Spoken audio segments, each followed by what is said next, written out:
Bienvenue sur ma chaîne Jess Énergie et Bien-être. Aujourd'hui, nous allons plonger dans un sujet profondément intriguant. Les vœux de souffrance hérités de nos vies antérieures et comment ils peuvent influencer notre réalité actuelle de manière inattendue. Si vous êtes curieux de savoir comment briser ce vœu de souffrance pour libérer votre potentiel et vivre une vie plus épanouissante, restez avec nous. La souffrance est une expérience humaine profondément complexe et universelle. Elle peut prendre de multiples formes, qu'elles soient physiques, émotionnelles, mentales ou spirituelles, et fait intrinsèquement partie du tissu de la vie. Lorsque nous abordons le concept de la souffrance résultant de nos vies passées, de vœux passés, nous pénétrons dans un domaine mystérieux et énigmatique qui soulève des questions profondes sur la nature de notre existence. Il est un fait que certaines souffrances que nous vivons peuvent être enracinées dans des engagements intérieurs et cette idée est soutenue par de nombreux praticiens et experts dont je fais partie. Elle transcende les croyances individuelles pour devenir une notion reconnue dans des disciplines telles que la psychologie transpersonnelle et la médecine holistique. Les énergéticiens, les médiums, beaucoup de praticiens dans les domaines de l'énergie l'ont constaté. L'idée que la souffrance puisse être héritée de vies antérieures repose sur des concepts comme la réincarnation et le karma, des notions qui ont trouvé leur place dans de nombreuses cultures à travers l'histoire. Selon ces perspectives, les expériences passées peuvent exercer une influence profonde sur notre réalité actuelle, y compris notre capacité à surmonter et à donner un sens à la souffrance. Dans cette exploration, nous nous aventurerons dans les méandres de la souffrance et de ses effets, en mettant l'accent sur l'idée que certaines souffrances peuvent découler de vœux ou d'engagements pris dans les vies antérieures. Nous examinons comment cette perspective peut influencer notre compréhension et notre gestion de la souffrance dans le présent. On l'a dit, la souffrance peut revêtir de nombreuses formes, de la douleur physique à la douleur émotionnelle, du deuil à la détresse mentale. Elle peut sembler injuste, abstraite et parfois même insurmontable. Cependant, pour certains, la croyance, ou pour d'autres, la certitude en la réincarnation et en la continuité de l'âme offre une vision plus profonde de la signification de la souffrance et de la possibilité de la transcender. Dans cette exploration, nous cherchons à comprendre comment la souffrance peut être perçue à travers le prisme des vœux passés et du karma, tout en explorant des techniques et des approches pour la guérison, bien entendu. Nous découvrons comment la croyance en la capacité de guérir et de transcender la souffrance peut offrir un espoir puissant et un chemin vers la transformation personnelle. Il est essentiel de noter que la notion de souffrance découlant des vies antérieures est soutenue par de nombreuses écoles de pensée. Mais elle reste une question de conviction personnelle et spirituelle. Cependant, elle souligne l'importance de réfléchir à la souffrance et à la manière dont nous pouvons trouver la guérison, le sens et la résilience dans notre parcours à travers la vie. Première étape, dans quelle mesure ce vœu affecte notre incarnation ? Lorsque l'on considère la manière dont un vœu de souffrance découlant d'une vie antérieure affecte notre incarnation, il est important de reconnaître qu'il a des impacts à la fois positifs et négatifs. Il y a toujours deux facettes à la médaille. Examinons d'abord la facette positive de cet aspect, le développement de la compassion. Un vœu de souffrance peut amener une personne à développer une profonde compassion envers elle-même et envers les autres qui souffrent. Cette compassion favorise des relations plus empathiques et une plus grande solidarité avec ceux qui traversent des moments difficiles. La croissance personnelle. La souffrance peut être un catalyseur puissant de la croissance personnelle.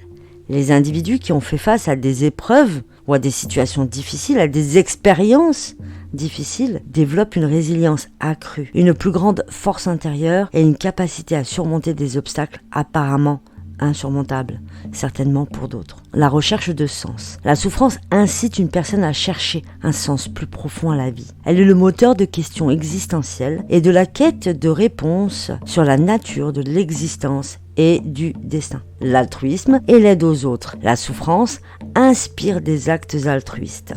Les individus qui ont eux-mêmes souffert sont motivés à aider les autres à surmonter leurs propres difficultés, créant ainsi un impact positif dans la société. La détermination à guérir. La souffrance stimule la détermination à trouver des moyens de guérir, que ce soit sur le plan physique, émotionnel ou spirituel. Cela conduit à des pratiques de bien-être, de méditation, de thérapie et d'autres méthodes de guérison. L'évolution spirituelle. Pour certains, la souffrance est perçue comme une opportunité d'évolution spirituelle. Elle conduit à la recherche de réponses spirituelles, à un approfondissement de la foi ou à une connexion plus profonde avec la dimension spirituelle de la vie. Aussi, la compréhension de la fragilité humaine. La souffrance aide à comprendre la fragilité de la condition humaine. Elle favorise l'humilité et l'appréciation de chaque moment de bien-être et de joie. La réduction de l'ego. La souffrance réduit l'ego en remettant en question les priorités superficielles et en mettant en lumière ce qui est vraiment important dans la vie.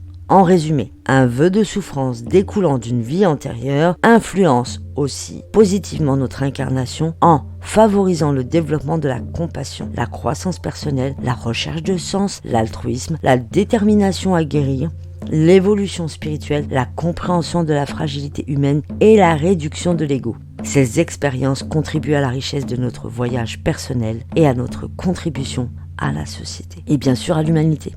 Lorsque l'on explore la manière dont un vœu de souffrance peut affecter notre incarnation, il est également essentiel de considérer les aspects négatifs de cette influence. Voilà comment un tel vœu peut avoir des impacts négatifs sur notre vie actuelle. Les cycles de souffrance répétitive. Un vœu de souffrance peut entraîner des schémas répétitifs de souffrance dans différentes vies. Les individus peuvent se retrouver piégés dans des expériences douloureuses similaires car ils portent avec eux le fardeau de ce vœu non résolu. Les blocages émotionnels et psychologiques. La souffrance héritée d'une vie antérieure crée des blocages émotionnels et psychologiques. Ces blocages entravent la capacité d'une personne à s'épanouir émotionnellement et à vivre une vie équilibrée. L'incapacité à profiter de la vie. Les individus qui portent le fardeau d'un vœu de souffrance ont du mal à profiter pleinement de la vie. Ils ressentent une culpabilité ou un sentiment d'indignité face au bonheur et à la joie. La perte de confiance en soi. La souffrance continue mine la confiance en soi d'une personne. Les épreuves répétées ou les expériences négatives ou douloureuses ou difficiles répétées amènent à douter de sa propre valeur et de sa capacité à influencer positivement sa propre réalité. L'éloignement des relations harmonieuses. La souffrance non résolue crée des défis relationnels. Les individus qui portent une lourde charge de souffrance ont du mal à maintenir des relations harmonieuses car ils sont submergés par des émotions négatives. L'impact sur la santé physique. La souffrance émotionnelle non résolue a également un impact sur la santé physique. Tout ce qui n'est pas extériorisé s'imprime dans le corps, se cristallise. Le stress chronique et la détresse émotionnelle contribuent à des problèmes de santé, notamment des troubles psychosomatiques. L'épuisement mental et émotionnel. Les cycles de souffrance répétitive épuisent mentalement et émotionnellement une personne. Elle se sent prise au piège dans un cycle sans fin de douleur et de désespoir. La limitation dans la réalisation personnelle. La préoccupation constante à l'égard de la souffrance limite les opportunités de réalisation personnelle. Les individus hésitent à poursuivre leurs rêves et leurs aspirations en raison de la prédominance de la douleur ou de la souffrance. La perte de foi ou de spiritualité. La souffrance continue amène certaines personnes à perdre leur foi en un univers bienveillant ou en une spiritualité positive. Elles se demandent pourquoi elles doivent endurer tant de souffrance, tant de douleur. Le rejet de la responsabilité personnelle. La souffrance persistante conduit au rejet de la responsabilité personnelle.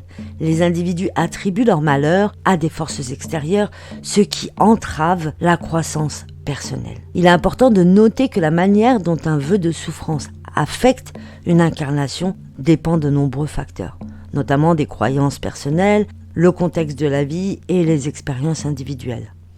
Rompre avec ces schémas de souffrance et les effets négatifs qu'ils engendrent peut nécessiter un travail intérieur profond, de la guérison et du soutien spirituel ou thérapeutique. Les croyances limitantes liées à la souffrance peuvent prendre de nombreuses formes, on l'a déjà dit, et elles sont souvent profondément enracinées dans l'inconscient. Voici quelques exemples de telles croyances. La souffrance est inévitable. Il n'y a rien que je puisse faire pour l'éviter. Je mérite de souffrir en raison de mes actions passées. La vie est une série d'épreuves et de douleurs, sans répit ni récompense. La souffrance est un signe que je suis une personne faible ou indigne. La souffrance est un signe que je suis aimé par mon Créateur. La souffrance est un signe que, quelque part, on cherche inéluctablement à me faire évoluer. La souffrance est un signe que je le mérite. Je mérite cette souffrance. Je suis indigne.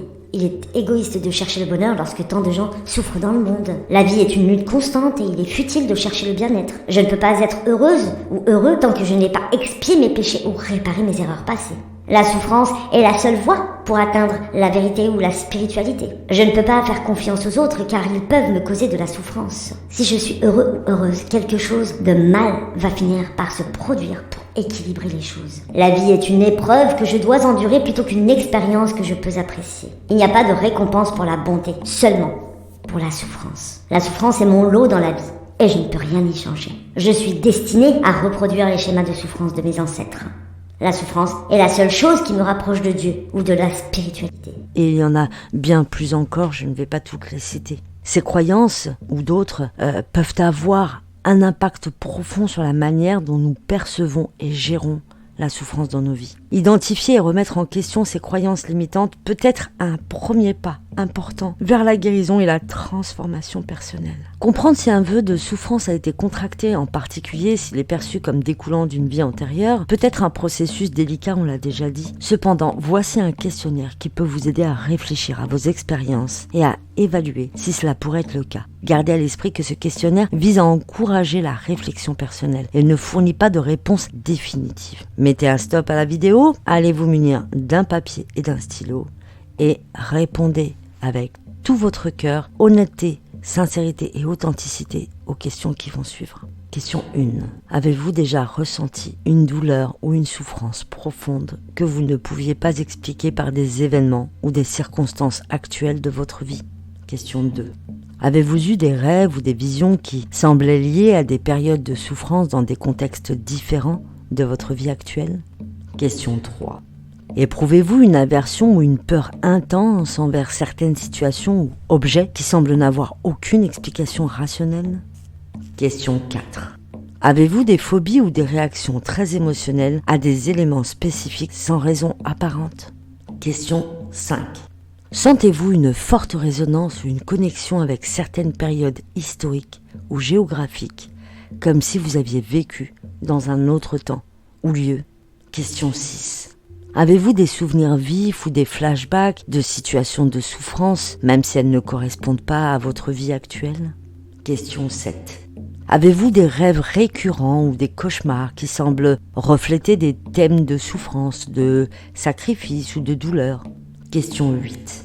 Avez-vous déjà eu des intuitions ou des pressentiments forts concernant des situations de souffrance ou de malheur, même avant qu'elles ne se produisent? Question 9.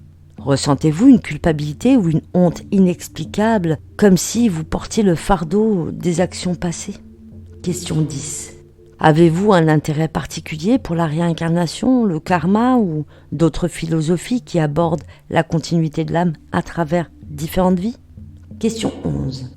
Avez-vous déjà ressenti le besoin de rechercher des moyens de guérir et des schémas de souffrance ou des traumatismes que vous ne pouvez pas expliquer dans votre vie actuelle? Question 12. Avez-vous des croyances ou des convictions spirituelles qui suggèrent que la souffrance peut être une conséquence de vœux ou d'engagements pris dans des vies antérieures? Bien sûr, gardez à l'esprit que ce questionnaire est un outil d'exploration personnelle et qu'il n'existe pas de réponse définitive à la question de savoir si un vœu de souffrance a été contracté dans une vie antérieure. Si vous trouvez que vos réponses suggèrent que cela pourrait être le cas, il peut être utile de discuter de ces expériences avec un praticien, un conseiller, un thérapeute qualifié pour une exploration plus approfondie. Ou alors, tout simplement, sondez votre fort intérieur.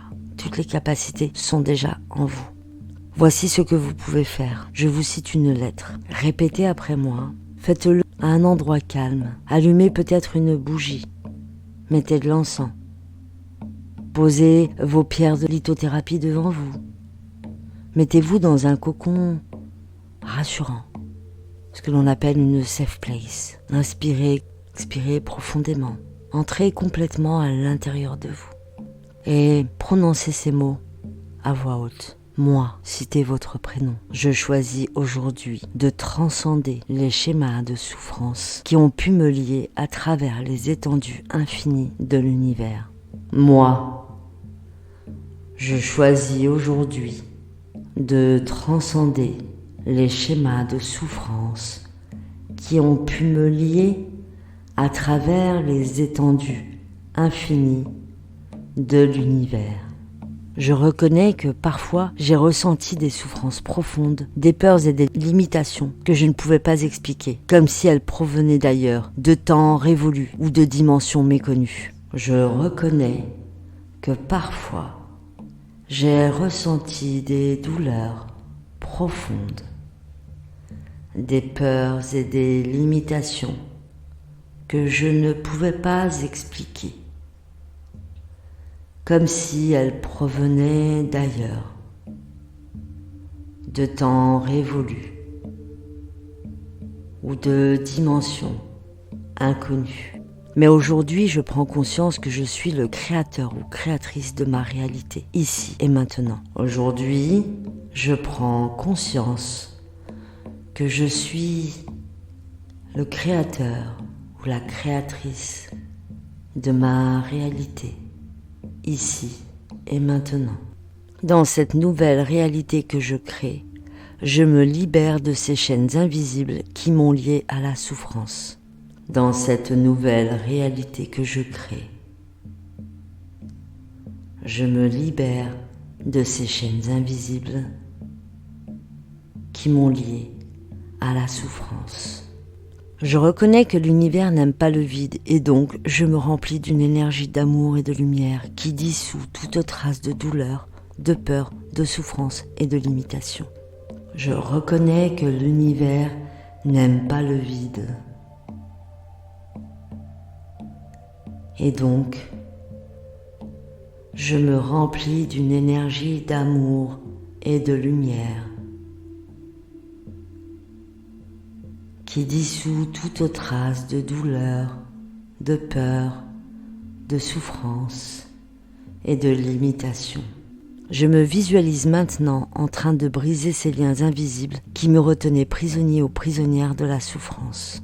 Je me visualise maintenant en train de briser ces liens invisibles